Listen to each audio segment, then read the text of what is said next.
Cockroach Janata party സമരം പിൻവലിച്ചതോടെ രാജ്യതലസ്ഥാനം സാധാരണ നിലയിലേക്ക്. സമരക്കാർ പൂർണ്ണമായും ജന്തർ മന്ദർ വിട്ടു. അതേസമയം പരീക്ഷാ ചോദ്യപേപ്പർ ചോർത്തുന്നവർക്ക് കടുത്ത ശിക്ഷ നൽകുന്ന ബില്ല് നാളെ പാർലമെന്റിൽ അവതരിപ്പിക്കും. വിവരങ്ങളുമായി ആന്റണി ജിസ്റ്റോർ ചേരുന്നു. ആന്റണി, എന്തായാലും കോക്രോച്ച് ജനതാ പാർട്ടിയുടെ സമരമൊക്കെ പിൻവലിച്ചിരിക്കുകയാണ്. രാജ്യതലസ്ഥാനം ഇനി സാധാരണ നിലയിലേക്ക് വരികയാണ്. എന്തായാലും ചോദ്യപേപ്പർ ചോർത്തുന്നവർക്ക് കടുത്ത ശിക്ഷ നൽകുന്ന ബില്ലാണ് നാളെ പാർലമെന്റിൽ അവതരിപ്പിക്കുക. വിശദാംശങ്ങൾ എങ്ങനെയാണ്?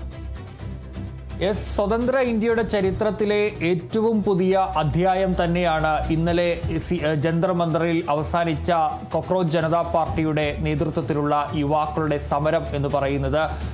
ഈ അടുത്ത കാലം കണ്ട ഏറ്റവും വലിയ സമര വിജയം എന്ന് തന്നെ അതിനെ പറയാൻ വേണ്ടി കഴിയും. കാരണം ഇത് ഒരു രാഷ്ട്രീയ പാർട്ടിയുടെയും കൊടിയുടെ കീഴിലല്ല, ഒരു രാഷ്ട്രീയ പ്രസ്ഥാനത്തിൻ്റെയും പേരിലല്ല ആ യുവജനങ്ങൾ തെരുവിലിറങ്ങിയത്.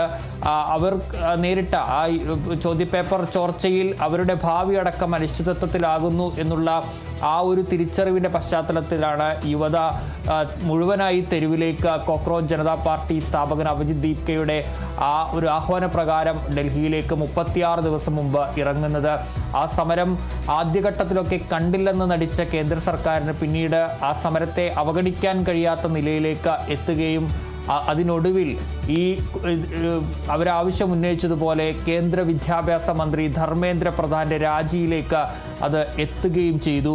അങ്ങനെ ചരിത്രപരമായ വിജയം നേടിക്കൊണ്ട് ഇന്നലെ ആ സമരം അവസാനിച്ച് അവിടെ നിന്ന് സമരക്കാർ പൂർണ്ണമായും ജന്തർ മന്ദർ വിട്ടിരിക്കുകയാണ്.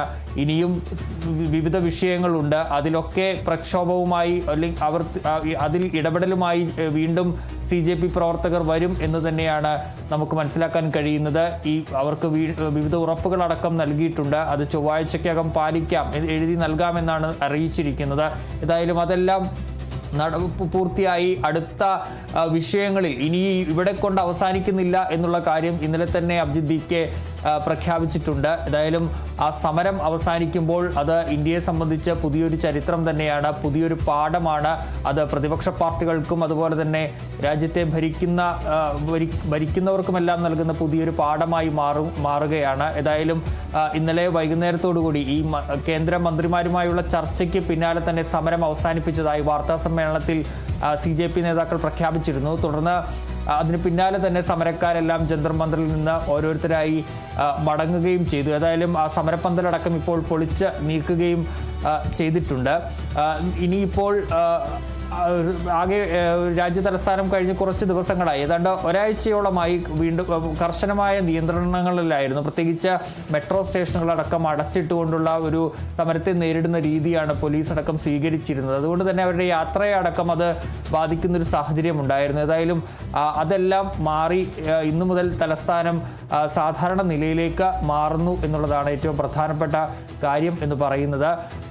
അതുപോലെ തന്നെ ഇന്റർനെറ്റ് നിരോധനം അടക്കമുള്ള കാര്യങ്ങളും ഉണ്ടായിരുന്നു. ഏതായാലും അതെല്ലാം പിൻവലിച്ച് സാധാരണ നിലയിലേക്ക് രാജ്യ തലസ്ഥാനം മാറുകയും ചെയ്തിട്ടുണ്ട്. അതുപോലെ തന്നെ നാളെ പാർലമെന്റിലെ ഏറ്റവും പ്രധാനപ്പെട്ട ദിവസമാണ്. ഈ സമരം അവസാനിപ്പിക്കുന്നതിൻ്റെ ഭാഗമായി കേന്ദ്ര സർക്കാർ പ്രഖ്യാപിച്ച ഏറ്റവും പ്രധാനപ്പെട്ട ഒരു കാര്യമാണ് ഈ ചോദ്യപേപ്പർ ചോർച്ച തടയുന്നതിന് വേണ്ടി അത്തരം കാര്യങ്ങൾ നടത്തുന്നവർക്ക് കർശന ശിക്ഷ ഉറപ്പാക്കുന്ന നിയമം കൊണ്ടുവരുമെന്നുള്ളത്. വളരെ ധൃതി പിടിച്ച് നമുക്കറിയാവുന്ന പോലെ ഈ സമരത്തിന് പിന്നാലെ പ്രധാനമന്ത്രി രാത്രി അസാധാരണമായ അർദ്ധരാത്രി ഒരു സെൽഫി വീഡിയോയിൽ ഇൻസ്റ്റഗ്രാമിൽ പോസ്റ്റ് ചെയ്ത വീഡിയോയിലൂടെയാണ് ഇത്തരത്തിലൊരു നിയമം കൊണ്ടുവരുമെന്നുള്ള പ്രഖ്യാപനം നടത്തിയത്. പിറ്റേ ദിവസം തന്നെ ക്യാബിനറ്റ് ചേരുന്നു, ആ ബില്ലിന് അംഗീകാരം നൽകുന്നു. അത് നാളെ പാർലമെന്റിൽ അവതരിപ്പിക്കാനാണ് ഇപ്പോൾ തീരുമാനിച്ചിരിക്കുന്നത്. കർശന ശിക്ഷയാണ് ഈ ചോദ്യപേപ്പർ ചോർച്ച നടത്തുന്നവർക്കെതിരെ ബില്ലിൽ വ്യവസ്ഥ ചെയ്യുന്നത്. അത് ഒരുപക്ഷെ ചോദ്യോത്തരവേളയ്ക്ക് മുമ്പ് തന്നെ അവതരിപ്പിക്കാനുള്ള ഒരു നീക്കമാണ് കേന്ദ്ര സർക്കാർ നടത്തുന്നത്. അതിനുവേണ്ടി സ്പീക്കറുടെ അടക്കം പ്രത്യേക അനുമതിയും തേടുന്നുണ്ട് എന്നുള്ളതാണ് നമുക്ക് മനസ്സിലാക്കാൻ കഴിയുന്നത്. ഏതായാലും ആ ബില്ല് നാളെ പാസ്സാക്കാനുള്ള ശ്രമമാണ് കേന്ദ്ര സർക്കാർ നടത്തുകയും ചെയ്യുന്നത്. അതുപോലെ തന്നെ ഇന്നലത്തെ ചർച്ചയിൽ CJP ഉന്നയിച്ച് ധർമ്മേന്ദ്ര പ്രധാന്റെ രാജി ഒഴികെ മറ്റ് ആവശ്യങ്ങളുമുണ്ട്. ഒന്ന്, ഈ ആക്രമണത്തിൽ ഈ ആക്രമണവുമായി കഴിഞ്ഞ 20-ാം തീയതിയിലെ പാർലമെന്റ് മാർച്ചുമായി ബന്ധപ്പെട്ടെടുത്ത കേസുകൾ പിൻവലിക്കണം. അതുപോലെ തന്നെ വിദ്യാർത്ഥികളെ ക്രൂരമായി മർദ്ദിച്ച പോലീസുകാർക്കെതിരെ നടപടി വേണം. അതുപോലെ തന്നെ ഈ നീറ്റ് ചോദ്യപേപ്പർ ചോർച്ചയെ തുടർന്ന് ജീവനൊടുക്കിയ 21 വിദ്യാർത്ഥികൾക്ക് 1 കോടി രൂപ വീതം വിദ്യാർത്ഥികളുടെ കുടുംബങ്ങൾക്ക് 1 കോടി രൂപ വീതം നഷ്ടപരിഹാരം നൽകണം എന്നീ 3 ആവശ്യങ്ങൾ കൂടി അവർ ഉന്നയിച്ചിട്ടുണ്ട്.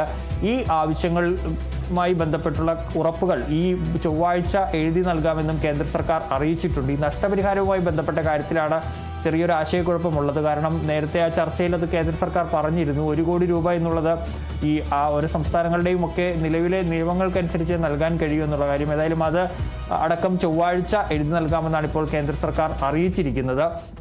ഏതായാലും കേന്ദ്രത്തെ സംബന്ധിച്ച് BJPയെ സംബന്ധിച്ച് ധർമ്മേന്ദ്ര പ്രധാന്റെ രാജി അവർ വലിയ തിരിച്ചടി തന്നെയാണ് എന്നുള്ള കാര്യത്തിൽ തർക്കമില്ല. കഴിഞ്ഞ 12 വർഷമായി ഇത്തരത്തിലൊരു പ്രക്ഷോഭമോ അല്ലെങ്കിൽ അത്തരം പ്രക്ഷോഭങ്ങളെയൊക്കെ കണ്ടില്ലെന്ന് നടിക്കുന്ന ഒരു കാഴ്ചയാണ് അല്ലെങ്കിൽ ഒരു നിലപാടാണ് രീതിയാണ് BJP സ്വീകരിച്ചിരുന്നത്. പക്ഷേ ഇവിടെ ഒരു മന്ത്രിയുടെ രാജി എന്ന നിലയിലേക്ക് തന്നെ കാര്യങ്ങൾ എത്തിയിരിക്കുന്നത് BJPയെ സംബന്ധിച്ച് വലിയ തിരിച്ചടിയാണ്. പ്രത്യേകിച്ച് അവരുടെ ഏറ്റവും പ്രധാനപ്പെട്ട ഒരു ശക്തിയായിരുന്നത് യുവാക്കളായിരുന്നു.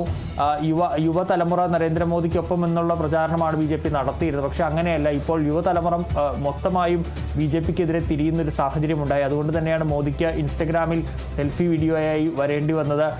മന്ത്രിമാരോടടക്കം അത്തരത്തിൽ ഇൻസ്റ്റഗ്രാമിൽ കൂടുതൽ സജീവമാകണമെന്നുള്ളൊരു നിർദ്ദേശം പ്രധാനമന്ത്രിക്ക് നൽകേണ്ടി വന്നത്. അത്തരത്തിൽ രാജ്യത്ത് വലിയൊരു വിരുദ്ധ വികാരം കേന്ദ്ര സർക്കാരിനെതിരെ ഉയർന്നു വന്നു എന്നുള്ളതും വലിയ തിരിച്ചടി തന്നെയാണ്. ഇനി അതിൻ്റെ ഇമ്പാക്റ്റൊക്കെ വരാനിരിക്കുന്ന തെരഞ്ഞെടുപ്പുകളിൽ ഒരുപക്ഷെ ഉണ്ടാവുകയും ചെയ്യും. ഇനി ഇത്തരം പ്രക്ഷോഭങ്ങൾ ഉണ്ടാകുമോ എന്നുള്ള ആശങ്കയും നിലവിൽ BJPയെ സംബന്ധിച്ച് ഉണ്ട് താനും. കാരണം പെട്രോളിൽ എത്തനോൾ കലർത്തുന്നതുമായി ബന്ധപ്പെട്ടുള്ള വിഷയങ്ങൾ സജീവമായി തന്നെ ചർച്ചകളിലുണ്ട്.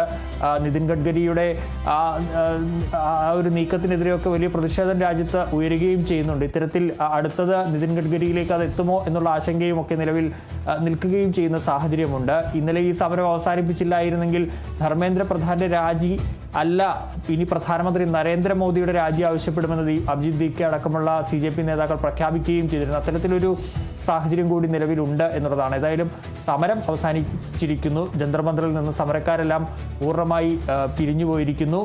രാജ്യതലസ്ഥാനം അതിൻ്റെ സാധാരണ നിലയിലേക്ക് എത്തുന്നു. രാജ്യം അതിൻ്റെ ചരിത്രത്തിൽ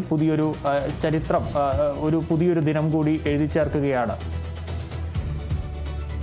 ശരി, വ്യക്തമാണ്. എന്തായാലും CJP പ്രവർത്തകരൊക്കെ പൂർണ്ണമായും ജന്തർ മന്ദർ വിട്ടിരിക്കുകയാണ്. കോൺഗ്രസ് ജനതാ പാർട്ടി സമരം പിൻവലിച്ചതോടെയാണ് രാജ്യതലസ്ഥാനം ഇപ്പോൾ സാധാരണ നിലയിലേക്ക് എത്തിയിരിക്കുന്നു. എന്തായാലും പരീക്ഷാ ചോദ്യപേപ്പർ ചോർത്തുന്നവർക്ക് കടുത്ത ശിക്ഷ നൽകുന്ന ബില്ല് നാളെ പാർലമെന്റിൽ അവതരിപ്പിക്കും. കൂടുതൽ വിവരങ്ങൾ നൽകിയത് ആന്റണി ജിസ്റ്റോർജ.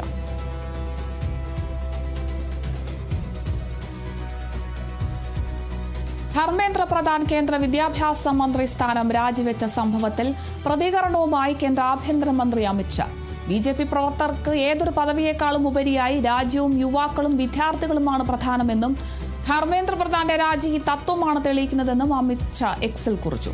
ചോദ്യപേപ്പർ ചോർച്ചയിൽ കുറ്റക്കാരായവർക്ക് കടുത്ത ശിക്ഷ ഉറപ്പാക്കാൻ പ്രധാനമന്ത്രി നരേന്ദ്രമോദി സ്വീകരിച്ച തീരുമാനങ്ങൾ പ്രശംസനീയമാണ്. നീറ്റ് പരീക്ഷയിൽ വിജയിച്ച വിദ്യാർത്ഥികൾക്ക് പൂർണ്ണ നീതി ഉറപ്പാക്കാൻ ഈ നടപടികൾ സഹായിക്കുമെന്നും അമിത്ഷാ കൂട്ടിച്ചേർത്തു.